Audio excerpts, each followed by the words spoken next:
अस्सलामुअलैकुम dear students. तो कैसे हैं आप सब। तो आज की ये वीडियो आप सब लोगों की भरपूर रिक्वेस्ट पर बनाई जा रही है और ख़ास तौर पर मेरे कुछ स्टूडेंट्स जैसे कि Adeel Ali, Sadaf Raza, dark tiger gaming, J Qureshi, Mahmood Ali, Shakir Khan, Azaan Baig, gaming by Kinza, Abdul Haseeb, Mohammad Taha Jahangir और बहुत सारे स्टूडेंट की भरपूर रिक्वेस्ट पर बनाई जा रही है। तो आज की इस वीडियो में हम क्लास 9th के मैथमेटिक्स के टारगेट पेपर को डिटेल में डिस्कस करेंगे और इंशाअल्लाह अगर आपने इस टारगेट पेपर से तैयारी कर ली तो फिर आपके अच्छे नंबर आने से कोई नहीं रोक सकता। तो फिर आए बगैर वक्त को जाया किए चलते हैं हम वीडियो की तरफ। तो ये है क्लास 9th का मैथमेटिक्स का टारगेट पेपर जो कि 2025 के एग्जाम के लिए है। ठीक है, तो देखिए सबसे पहले तो मैं आपको ये बताती हूँ कि आपका जो मैथ का पेपर होता है वो टोटल कितने मार्क्स का होता है। तो मैथ का जो पेपर होता है वो टोटल 75 नंबर्स का होता है और आपको टोटल पूरे के पूरे अपने मैथ के पेपर को सॉल्व करने के लिए टोटल 3 घंटे दिए जाते हैं और 3 घंटे के अंदर अंदर रहकर ही आपने अपने पेपर को मुकम्मल करना होता है। ठीक है, अब जरा हम बात करते हैं सेक्शंस की। तो आपके पेपर में यानी कि मैथ के पेपर में भी टोटल 3 सेक्शन होते हैं, मतलब सेक्शन ए, सेक्शन बी और सेक्शन सी। तो आप लोगों का जो पहला सेक्शन होता है वो होता है सेक्शन ए, जिसके अंदर आप लोगों को दिए जाएंगे एमसीक्यूज और ये जो एमसीक्यूज हैं ये टोटल आपके पास 15 नंबर के होंगे और आपको यहाँ पर टोटल 15 ही एमसीक्यूज दिए जाएंगे, यानी कि आपके पास हर एक जो एमसीक्यूज होगा वो टोटल 1 नंबर का होगा। अब आप लोगों ने एमसीक्यूज की जो तैयारी करनी है वो कहाँ से करनी है। तो देखिए सबसे पहले तो आपकी बुक के लास्ट में जो एमसीक्यूज हैं आपने वहां से तैयारी लाजमी करके जानी है। इसके अलावा आप 10 ईयर से लाजमी एमसीक्यूज की प्रैक्टिस करके जाएंगे ताकि आपको अंदाजा हो कि एग्जामिनर जो है वो किस तरह के एमसीक्यूज देता है।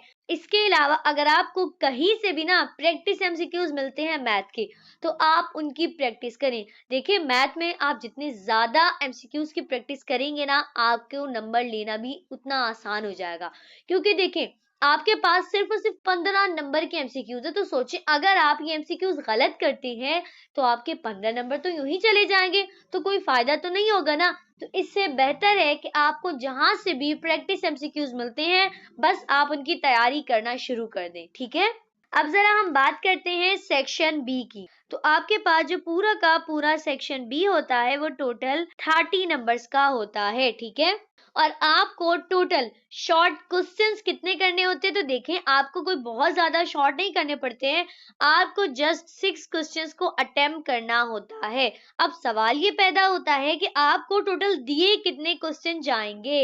आपको ना टोटल देखें 11 सवाल दिए जाएंगे जिसके अंदर से आपने टोटल 9 सवालात के जवाबात देने हैं और इसके अंदर जाहिर बात है आपके मैथ के सवालात भी शामिल होंगे और साथ में जो शॉर्ट थ्योरम्स है वो भी यहीं पर इंक्लूड होंगे। ठीक है, तो आपको ध्यान से प्रैक्टिस करके जानी है। और अगर हम बात करें थ्योरम्स की तो देखें आपके पास ये जो टोटल 11 सवालात है ना इसके अंदर से तकरीबन 3 थ्योरम आपको लाजमी दिए जाएंगे। ठीक है, तो अगर आपको थ्योरम करना आसान लगता है तो फिर आपने लाजमी शॉर्ट थ्योरम्स की प्रैक्टिस करके जानी है। ओके, और अब जरा हम बात करते हैं सेक्शन सी की। तो देखें आपके पास जो सेक्शन सी होता है वो भी टोटल 30 ही नंबर्स का होता है। ठीक है, तो देखें ऐसा नहीं है कि आप कुछ भी छोड़कर आ जाएं, क्योंकि देखें बहुत ज्यादा नंबर का आपका सेक्शन सी और सेक्शन बी है, तो आपने दोनों ही सेक्शंस को बहुत अच्छे तरीके से अटेम्प्ट करना है। अब जरा देखें सेक्शन सी के अंदर ना आपको टोटल 3 सवालात को अटेम्प्ट करना होगा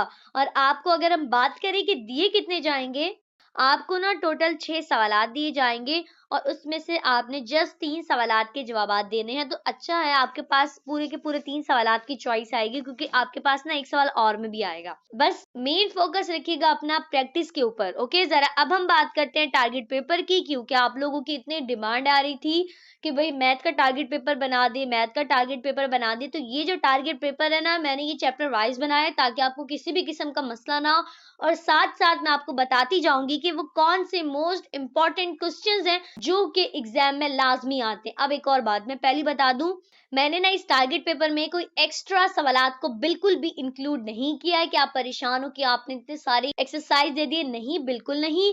मैंने जस्ट उन एक्सरसाइज को रखा है जिनके एग्जाम में आने के जो चांसेस है ना वो बहुत और बहुत ही ज्यादा है। तो अगर आप सिर्फ और सिर्फ इन्हीं एक्सरसाइज की प्रैक्टिस कर लेंगे ना, तो इंशाल्लाह आपका जो पेपर है ना वो बहुत अच्छा हो जाएगा। और दूसरी बात कि आप लोग ये सवाल लाजमी कमेंट में करेंगे कि क्या आपने ये जो टारगेट पेपर है ये रिड्यूस सिलेबस के अकॉर्डिंग बनाया है। तो जी हाँ, ये जो टारगेट पेपर है ये मैंने रिड्यूस सिलेबस के अकॉर्डिंग ही बनाया है। तो अब जरा हम आते हैं टारगेट पेपर की तरफ। तो देखें, आपके पास जो सबसे पहला चैप्टर है, तो इस चैप्टर के अंदर से लॉन्ग के अंदर तो कोई भी सवालात नहीं आते। ठीक है, मतलब जितनी भी एक्सरसाइज जो दी गई है वो तकरीबन शॉर्ट के अंदर ही उनमें से क्वेश्चंस आएंगे। तो आपके पास जो सबसे पहली एक्सरसाइज है वो है एक्सरसाइज नंबर 1.5। तो एक्सरसाइज नंबर 1.5 में से आपने प्रैक्टिस करनी है क्वेश्चन नंबर 5 की। ठीक है, इसके अलावा आपके पास जो नेक्स्ट एक्सरसाइज है वो है एक्सरसाइज नंबर 1.6। मोस्ट इंपॉर्टेंट ये एक्सरसाइज है, एग्जामिनर की फेवरेट एक्सरसाइज है, और वो लगातार कई सालों से इस एक्सरसाइज में से लाजमी सवालात दे रहा है। तो आपने एक्सरसाइज नंबर 1.6 के अंदर जो तैयारी करनी है तो क्वेश्चन नंबर 3 और 4 की करके जानी है। ठीक है, मोस्ट इंपॉर्टेंट एक्सरसाइज है। इसके अलावा जो एग्जाम्पल्स दी गई हैं डिविजन्स की, आपने उनकी भी बहुत अच्छे से प्रैक्टिस करनी है कि आप जिस एक्सरसाइज की प्रैक्टिस कर लें और एग्जाम्पल्स की प्रैक्टिस नहीं करें तो देखिए एग्जामिनर एग्जाम्पल्स में से भी दे सकता है और एक्सरसाइज में भी दे सकता है। तो बस आपका जो कॉन्सेप्ट है वो क्लियर होना चाहिए, आपको मेथड आना चाहिए, आपको फॉर्मूला आना चाहिए, ताकि कुछ भी आ जाए आप फटाफट कर ले। ओके, अब जरा हम बात करते हैं चैप्टर 2 की। तो देखिए आपके पास जो चैप्टर 2 है ये भी शॉर्ट के लिहाज से बहुत ज्यादा इंपॉर्टेंट है। मतलब चैप्टर 2 के अंदर से जितनी भी एक्सरसाइज होंगी ना उसमें से आपको जो भी सवालात हैं वो सिर्फ और सिर्फ सेक्शन बी के अंदर देखने को मिलेंगे, सी के अंदर नहीं मिलेंगे। ओके, मतलब शॉर्ट सवालात के लिए इंपॉर्टेंट है। तो आपके पास चैप्टर 2 के अंदर जो एक्सरसाइज है 2.6, तो उसके अंदर से आपके पास जो क्वेश्चन बहुत ज्यादा इंपॉर्टेंट है तो मैंने वो लिख दिए। क्वेश्चन नंबर आपके पास 4, 5, 8, 9 और 10। तो अगर आपने इनकी तैयारी कर ली इंशाल्लाह आपका एक सवाल यहाँ से हो जाएगा। मैं आपको पहले ही बता रही हूँ कि मैंने कोई बहुत ज्यादा एक्स्ट्रा एक्सरसाइज को इंक्लूड नहीं किया है, तो जो मैं बता रही हूँ ना तो मतलब बस उन्हीं में से आने हैं सवालात। ओके, इसके अलावा एग्जाम्पल नंबर 3 भी आपने लाजमी करके जानी है। देखिए अब चैप्टर 1 में से ना आपके पास ये जो 1.6 है मोस्ट इंपॉर्टेंट है, एग्जामिनर एक सवाल लाजमी यहाँ से देगा। ठीक है, इसके अलावा इस एक्सरसाइज में से भी एग्जामिनर एक सवाल लाजमी देगा, क्योंकि ये वो एक्सरसाइज है जो कि हर साल रिपीटेड है, एग्जामिनर की फेवरेट एक्सरसाइज है। तो आप भी ना फटाफट इनकी तैयारी करें और इनको अपनी फेवरेट एक्सरसाइज बना लें, ताकि जब एग्जाम में आए तो आपको किसी भी किस्म का मसला ना हो। अब जरा हम आते हैं चैप्टर 3 की तरफ। ठीक है, चैप्टर 3 में से भी ज्यादातर ना शॉर्ट सवालात ही आते हैं। ओके, तो आपने जो प्रैक्टिस करनी है वो एक्सरसाइज नंबर 3.2 की करनी है, और मैंने आपकी आसानी के लिए उसके अंदर से भी जो मोस्ट इंपॉर्टेंट क्वेश्चंस है वो आपके लिए लिख दिए हैं। 2, 3, 4, 8, 9, 10, 12 और 15। तो ये आपके पास वो सवालात हैं जो कि काफी ज्यादा इंपॉर्टेंट है। इसके अलावा आपके पास एक और एक्सरसाइज है, एक्सरसाइज नंबर 3.4, और इसके अंदर से जो क्वेश्चन नंबर 2 है मोस्ट इंपॉर्टेंट है, और साथ में जो एग्जाम्पल नंबर 1 है अगर आप उसको कर लेते हैं ना तो बहुत ज्यादा चांसेस है कि आपका एक सवाल ना यहाँ से भी हो जाएगा और आपको किसी भी किस्म का एग्जाम में कोई मसला नहीं होगा। ओके, अब जरा हम आते हैं चैप्टर नंबर 4 की तरफ, जो कि मोस्ट इंपॉर्टेंट आपके पास चैप्टर है, क्योंकि ये ऐसा चैप्टर है जिसमें से एग्जामिनर आपको शॉर्ट के अंदर भी सवाल देगा और आपको लॉन्ग में भी देगा। तो अगर आपने इसकी बहुत अच्छे से तैयारी कर ली तो आपका एक शॉर्ट आराम से यहीं से हो जाएगा और आपका जो एक लॉन्ग है वो भी यहीं से हो जाएगा। तभी मैं आपको कह रही हूँ दिल लगा के आपने खास तौर पर ना चैप्टर 4 की प्रैक्टिस करनी है। ठीक है, तो देखिए चैप्टर 4 के अंदर से अगर हम बात करें लॉन्ग, ठीक है, तो लॉन्ग में आपके पास जो सबसे ज्यादा इंपॉर्टेंट एक्सरसाइज है वो है 4.1। तो देखिए ये आपके पास पहली एक्सरसाइज आई है जो कि लॉन्ग के लिए इंपॉर्टेंट है और उसके अंदर भी एक्सरसाइज नंबर 4.1। तो मैंने आपकी आसानी के लिए उसमें से भी सवालात को लिख दिया है 1 2 3 4 5 और 7। ठीक है, तो अगर आपने सिर्फ और सिर्फ इन्हीं सवालात की प्रैक्टिस कर ली ना, बस फिर तो आपको फिक्र करने की जरूरत नहीं है। आपका एक लॉन्ग जो है वो आराम से यहीं से हो जाएगा। ठीक है, आराम से हो जाएगा। पहले बता रही हूँ, बहुत अच्छे से तैयारी करनी है।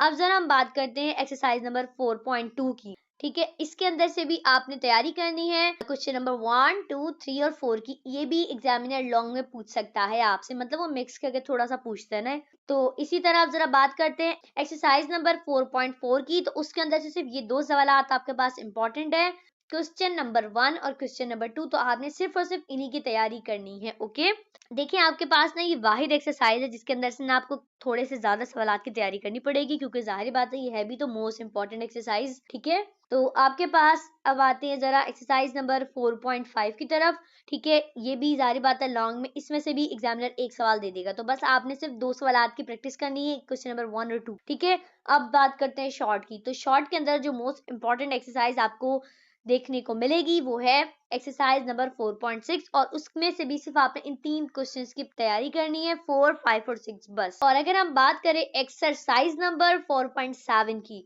तो इसमें से भी सिर्फ ये चार सवालात है आपके पास, 2 3 4 और 5, बस इन्हीं की तैयारी करें। इसके अलावा अब आते हैं जरा लास्ट एक्सरसाइज की तरफ, जो कि आपके पास है 4.8, और ये तो काफी टाइम से एग्जामिनर इसमें से बहुत ज्यादा सवालात को दे रहा है, यानी कि हर साल दे रहा है। तो आपने ना सबसे पहले इसकी तैयारी करनी है। क्वेश्चन नंबर 2 6 7 8 9 और 10। ठीक है, मैंने आपकी आसानी के लिए इनमें से मोस्ट इंपॉर्टेंट क्वेश्चंस कभी बता दिए ताकि आपको मसला ना हो, और अब क्योंकि टाइम बहुत कम रह गए तो आप जो है वो अपनी तैयारी को बहुत अच्छी कर सकें। ठीक है, अब जरा हम बात करते हैं चैप्टर नंबर 5 की। ठीक है, तो चैप्टर नंबर 5 भी शॉर्ट के लिहाज से इंपॉर्टेंट है, ये लॉन्ग के लिहाज से नहीं है। इसमें से भी जो आपके पास एक्सरसाइज नंबर 5.3 है, मोस्ट इंपॉर्टेंट ये एक्सरसाइज है, और ये एक सवाल लाजमी आपका डन करवा देगी अगर आपने इसकी तैयारी मजे से कर ली। ओके, तो इसमें से भी क्वेश्चन जो इंपॉर्टेंट है वो मैंने आपकी आसानी के लिए लिख दिए हैं, क्वेश्चन नंबर 2 3 4 और 5। ठीक है, तो अगर आप इनकी तैयारी कर लेंगे आपका एक सवाल यहाँ से भी हो जाएगा डन।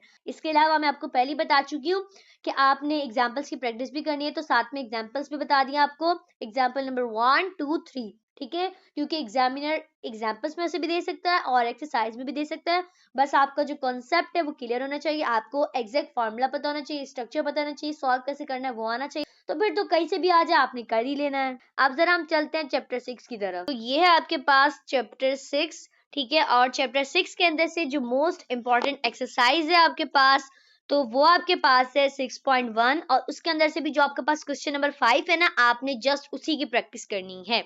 इसके अलावा वो एक्सरसाइज जो एग्जामिनर को पसंद है वो आपके पास है 6.2। ठीक है, और उसके अंदर से भी जो मोस्ट इंपॉर्टेंट क्वेश्चन है उनको मैंने लिख दिया है 4 5 6 8 9 और 10। तो अगर आपने इनकी प्रैक्टिस कर ली तो लाजमी एक सवाल आपका यहाँ से आ जाएगा। अगर बात करें ना हम इन दोनों एक्सरसाइज की, तो ये नीचे वाली ज्यादा इंपॉर्टेंट है, तो पहली फुर्सत में आपने इसकी तैयारी करनी है, क्योंकि एग्जामिनर लाजमी सेक्शन बी में से ना एक सवाल इस एक्सरसाइज का दे देता है। और अब जरा हम बात करते हैं चैप्टर 7 की, जो कि आपके पास मोस्ट इंपॉर्टेंट है फॉर लॉन्ग क्वेश्चंस के लिए। ठीक है, तो इसमें से आपके पास जो एक्सरसाइज नंबर 7.3 है, अगर आप जस्ट उसी की प्रैक्टिस कर ले और उसका भी जो क्वेश्चन नंबर 5 है उसकी, तो बस एक सवाल लॉन्ग का आपके पास यहाँ से डन हो जाता है। देखिए, जितनी ज्यादा अच्छी आप तैयारी करेंगे ना, मैथ में आपको नंबर उतने ज्यादा अच्छे मिलेंगे। आपके पास मैथ के अंदर जो सबसे बड़ा बेनिफिट होता है ना, वो यही होता है कि अगर आपने मैथ की तैयारी बहुत अच्छे तरीके से कर ली तो एग्जामिनर आपके कभी भी ना फजूल में नंबर नहीं काटेगा, ना आपकी राइटिंग के काटेगा, किसी चीज के नंबर नहीं काटेगा। अगर आपने सही लिखा है वो आपको फुल मार्क्स देगा। तो अगर आप चाहते हैं कि आपकी जो परसेंटेज है वो बोर्ड के अंदर बहुत अच्छी बने, तो आपने मैथ के ऊपर भी बहुत अच्छे तरीके से फोकस करके जाना है। ठीक है, ऐसा ना हो ना कि आप मैथ को हल्के में ले लें। देखिए, मैथ वो वाहिद सब्जेक्ट है कि अगर जिसकी आपने अच्छे से तैयारी कर ली ना, तो ये आपकी परसेंटेज को बहुत ऊपर पहुंचा सकता है। ठीक है, तो ध्यान रखिएगा, देखकर मैथ के सवालों को सॉल्व करिएगा, पहले समझिएगा फिर सॉल्व करिएगा। ओके, अब जरा हम बात करते हैं चैप्टर 8 की, जो कि शॉर्ट के लिए बहुत इंपॉर्टेंट है। ठीक है, और इसके अंदर से आपके पास जो 8.2 है खास तौर पर, तो 8.2 के अंदर से भी लाजमी आपको एक शॉर्ट लाजमी देखने को मिलेगा। ठीक है, तो आपने इसकी बहुत अच्छे से तरीके से तैयारी करके जानी है, और मैंने आपके आसानी के लिए बता दिया कि आपने किन किन क्वेश्चंस की तैयारी करनी है। क्वेश्चन नंबर 1, 2, 3, 4, 7, 8, 9 और 10। तो बस अगर आप सिर्फ और सिर्फ इन्हीं की तैयारी कर लेंगे ना तो इंशाल्लाह आपका एक सवाल शॉर्ट में यहाँ से हो जाना है। ओके, देखिए अब आप लोगों की आसानी के लिए हम इतनी मेहनत से बना रहे हैं तो लाइक कमेंट तो बनता है ना, तो जल्दी से फटाफट लाइक कर दें, कमेंट कर दें, ताकि मुझे पता चले कि आप ये वीडियो देख रहे हैं और ये वीडियो जो है वो आपके लिए बहुत ज्यादा हेल्पफुल है, ताकि मैं इसी तरह और अच्छी अच्छी वीडियो भी आपके लिए बनाती जाऊं। इसके अलावा आपको मेरे चैनल के ऊपर तकरीबन ना तमाम सब्जेक्ट के आपको गेस्ट पेपर या टारगेट पेपर मिल जाएंगे, ठीक है। और अगर आपने उन टारगेट पेपर से तैयारी कर ली तो इंशाल्लाह आपके जो नंबर्स है वो बहुत ज्यादा इंक्रीज हो जाएंगे, ठीक है। तो अगर अभी तक आपने उन टारगेट पेपर्स को नहीं देखा तो पहली फुर्सत में जाके देखें, ताकि आपके खाली मैथ में नहीं बल्कि ऑल टू ऑल सब्जेक्ट्स में जो नंबर है वो बहुत अच्छे आए। अब जरा हम बात करते हैं चैप्टर 9 की, ठीक है। तो चैप्टर 9 आपके पास ऐसा चैप्टर है जिसमें से एग्जामिनर आपको या तो शॉर्ट में भी दे सकता है थ्योरम्स वगैरह, या फिर आपको लॉन्ग में भी दे सकता है, ठीक है। खैर वो तो आप पहले तैयारी करके जाएंगे, ठीक है। तो अब आपको मैं बताती हूँ कि इस साल यानी कि 2025 के लिए चैप्टर नंबर 9 में से कौन से जो थ्योरम्स है वो मोस्ट इंपॉर्टेंट है। तो देखिए आपके पास जो शॉर्ट थ्योरम है जो कि आपके पास 9.1.2 है, तो अगर आपने इसकी तैयारी कर ली तो ये इंशाल्लाह शॉर्ट में आने के इसके जो चांसेस है वो काफी ज्यादा है। अच्छा, इसके अलावा एक और आपके पास थ्योरम है जो कि शॉर्ट के लिए काफी ज्यादा इंपॉर्टेंट है, 9.1.3। तो ये दोनों ही जो थ्योरम्स है वो शॉर्ट के लिहाज से काफी ज्यादा इंपॉर्टेंट है, तो आपने इन दोनों थ्योरम्स की बहुत अच्छे तरीके से प्रैक्टिस करके जानी है। इसके अलावा अगर हम बात करें चैप्टर 10 की, तो चैप्टर 10 में से एग्जामिनर आपको शॉर्ट के अंदर थ्योरम दे सकता है या लॉन्ग के अंदर। और अगर हम बात करें शॉर्ट थ्योरम की तो वो आपके पास जो इस साल के लिए यानी कि 2025 के लिए मोस्ट इंपॉर्टेंट है वो है 10.1.2, ठीक है। तो आपने इसके अच्छे तरीके से तैयारी करके जानी है। इसके अलावा अगर हम थ्योरम की बात करें जो कि लॉन्ग के लिए काफी ज्यादा इंपॉर्टेंट है, तो वो आपके पास है 10.1.5, मोस्ट इंपॉर्टेंट है 2025 के लिए, पहली फुर्सत में तैयारी करके जाएगा इसकी, ठीक है। इसके अलावा अब बात करते हैं जरा हम चैप्टर 11 की। तो चैप्टर 11 में से आपको जितने भी थ्योरम्स है वो शॉर्ट में देखने को मिलेंगे। तो आपके पास जो थ्योरम है 11.1.4 ये शॉर्ट में आ सकता है, इसकी अच्छे से तैयारी करनी है आपने, ओके। इसके अलावा जो आपके पास एक और थ्योरम है इसी चैप्टर का 11.1.5, ये भी एग्जामिनर जो है इस थ्योरम को भी शॉर्ट के अंदर दे सकता है, तो आपने इसकी भी तैयारी अच्छे से करके जानी है। देखिए इस चैप्टर में से सिर्फ 2 ही थ्योरम है, वो भी शॉर्ट के लिए इंपॉर्टेंट है काफी ज्यादा, पहली फुर्सत में तैयारी करनी है। इन 2 में से कोई एक थ्योरम तो एग्जाम में आपको लाजमी देखने को मिलेगा। अब जरा हम बात करते हैं चैप्टर 12 की। तो चैप्टर 12 में आपके पास जो मोस्ट इंपॉर्टेंट थ्योरम्स हैं वो आपके पास अगर हम बात करें लॉन्ग के लिहाज से तो वो आपके पास है 12.1.1, ये काफी इंपॉर्टेंट है लॉन्ग के लिहाज से, ठीक है। इसी तरह शॉर्ट थ्योरम की बात करें तो वो आपके पास है 12.1.2, ये काफी इंपॉर्टेंट है शॉर्ट के लिहाज से। इसके अलावा एक और थ्योरम है जो लॉन्ग के लिए काफी इंपॉर्टेंट है 12.1.3, ठीक है। तो फटाफट आपने इनकी तैयारी करनी है क्योंकि ये मोस्ट इंपॉर्टेंट थ्योरम्स हैं। अब जरा बात करते हैं चैप्टर 13 की। तो चैप्टर 13 में से आपको जो भी सवाल देखने को मिलेंगे वो शॉर्ट के अंदर ही मिलेंगे, ठीक है। तो आपने जो तैयारी करके जानी है वो करके जानी है एक्सरसाइज नंबर 13.1 की, उसके अंदर से भी तमाम के तमाम क्वेश्चंस के नहीं, जस्ट क्वेश्चन नंबर 1, 2 और 5 की बस। या तो आपको इस एक्सरसाइज से एक सवाल दे देगा या इससे दे देगा, लेकिन इन दोनों में से किसी एक से देगा वो लाजमी, ठीक है। तो दूसरी एक्सरसाइज जो है वो है 13.2, ठीक है। और इसके अंदर से क्वेश्चन नंबर 4, 6, 7 और 10, ठीक है। तो बस इन्हीं की तैयारी आपने करनी है, कोई बहुत ज्यादा सवालात नहीं दिए मैंने आपको वैसे ही टारगेट पेपर में, तो जिन जिन सवालात को मैंने दिया बस पहली फुर्सत में आपने उनकी तैयारी करके जानी है। अब चैप्टर नंबर आपके पास जो 14 है वो तो रिड्यूस हो चुका है, तो अब बात करते हैं चैप्टर नंबर 15 की। तो आपके पास जो चैप्टर नंबर 15 है ऑलमोस्ट वो आपके पास सेक्शन सी के लिए काफी ज्यादा इंपॉर्टेंट है, मतलब आपको लॉन्ग सवालात लाजमी देखने को मिलेंगे। तो आपके पास जो लॉन्ग थ्योरम है 1.5.12 ये काफी ज्यादा इंपॉर्टेंट है लॉन्ग के लिए, तो आपने इसकी बहुत अच्छे तरीके से तैयारी करनी है, ठीक है। इसके अलावा लॉन्ग के अंदर ही आपके पास एक्सरसाइज नंबर 15.2 आ सकती है, ठीक है। और उसमें से भी जो क्वेश्चन नंबर 2, 3 और 4 है, ठीक है। तो आपने इन दोनों की तैयारी करनी है, लेकिन जो आप सबसे पहले जिसकी तैयारी करेंगे वो ऊपर वाला थ्योरम है, ठीक है। नीचे वाला आप सेफ साइड के लिए कर सकते हैं, लेकिन ऊपर वाला आपने पहली फुर्सत में ही करना है ये, क्योंकि बहुत ज्यादा इंपॉर्टेंट है। अब बात करते हैं लास्ट चैप्टर जो कि आपके पास चैप्टर नंबर 16 है, और उसके अंदर से भी ज्यादातर ना आपको शॉर्ट सवाल देखने को मिलेंगे। तो आपके पास एक्सरसाइज नंबर 16.2 है। अगर वो आप कंप्लीट कर लेते हैं तो इंशाल्लाह इसमें से भी एग्जामिनर आपको एक सवाल लाजमी दे देगा, ठीक है, क्योंकि ये काफी इंपॉर्टेंट है। इसके अलावा आपके पास जो एक्सरसाइज नंबर 16.3 है, उसमें से जो क्वेश्चन नंबर 2 और 3 खास तौर पे ये दो, तो आपने इन दोनों की तैयारी बहुत अच्छे से करके जानी है। मैं पहले बता रही हूँ, ये दो नहीं दे देगा कि आप कहीं 16.2 में से भी एक सवाल दे दे और 16.3 में से, नहीं नहीं, ऐसे नहीं करेगा।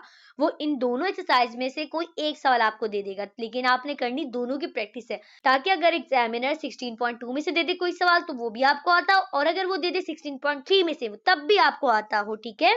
तो आपने अपनी तरफ से 100% बहुत अच्छे तरीके से तैयारी करके जानी है, क्योंकि आप अच्छी तरह जानते हैं कि अगर मैथ में कहीं भी आपने गलती कर दी तो आपका पूरा सवाल गलत हो जाएगा और फिर आपको नंबर नहीं मिलेंगे, ठीक है। और अगर इसी का उलट है, अगर आपने बिल्कुल ठीक करा तो एग्जामिनर आपका एक नंबर भी नहीं काटेगा, हत्या कि राइटिंग का भी नहीं काटेगा, तो आपके जो नंबर्स है वो काफी ज्यादा इंक्रीज हो सकते हैं बाकी सब्जेक्ट के मुकाबले में, ठीक है। तो बहुत अच्छे से तैयारी करिएगा। और एक और बात, ये जो अक्सर बच्चे करते हैं ना, मैथ की आंखों से प्रैक्टिस, तो देखिए मैथ की कभी भी जो प्रैक्टिस है वो आंखों से नहीं होती है कि आप ये सोचें हम सिर्फ आंखों से देख लेंगे तो हो गई प्रैक्टिस, नहीं, बिल्कुल नहीं, ऐसा नहीं होता है। आप अपने पास एक रजिस्टर लेंगे, साथ में आपके पास होना चाहिए पेन। पेंसिल से आप प्रैक्टिस मत कीजिएगा, क्योंकि अगर आप पेंसिल से प्रैक्टिस करेंगे ना तो आपकी जो आदत है ना वो पेंसिल से बन जाएगी। तो आप पेंसिल से तो अच्छा लिख सकते हैं लेकिन पेन से नहीं लिख पाएंगे। तभी मैं कह रही हूँ, जब आप प्रैक्टिस करेंगे आपके पास एक रजिस्टर होना चाहिए, साथ में एक पेन होना चाहिए, और आपने लिख लिख कर प्रैक्टिस करनी है। ऐसा नहीं है कि आप जस्ट आंखों से देख लें और आपका नहीं हो गई प्रैक्टिस, बिल्कुल नहीं। हर सवाल की आपने लिख लिख कर प्रैक्टिस करनी है। और ऐसा नहीं है आप ये सोचें कि इस एक्सरसाइज के अंदर तमाम की तमाम सवाल सेम है तो मैं किसी एक की कर लेता हूँ बाकी वैसा ही हूँ, बिल्कुल नहीं। हर सवाल की सेपरेट सेपरेट प्रैक्टिस करनी है, ठीक है। आप हर सवाल को इज्जत देंगे तभी जब एग्जाम में वो सवाल आएगा ना तो वो आपको इज्जत देगा और फिर आप उसे कर सकेंगे। वरना एक की कर ली ना तो फिर बाकी सब छोड़ दे तो फिर आपको ही मसला होगा। तभी कह रही हूँ, हर सवाल की आपने सेपरेट सेपरेट प्रैक्टिस करनी है, चाहे वो एक जैसे हो या ना हो, ठीक है। तो उम्मीद करती हूँ कि पूरा का पूरा टारगेट पेपर जो है वो आपको बहुत अच्छे तरीके से समझ में आ गया होगा। अगर आपको अभी भी कहीं भी किसी भी किस्म का कोई मसला है तो फिर आप कमेंट सेक्शन में पूछ लीजिएगा। और अब हम मिलेंगे नेक्स्ट वीडियो में, तब तक के लिए अल्लाह हाफिज।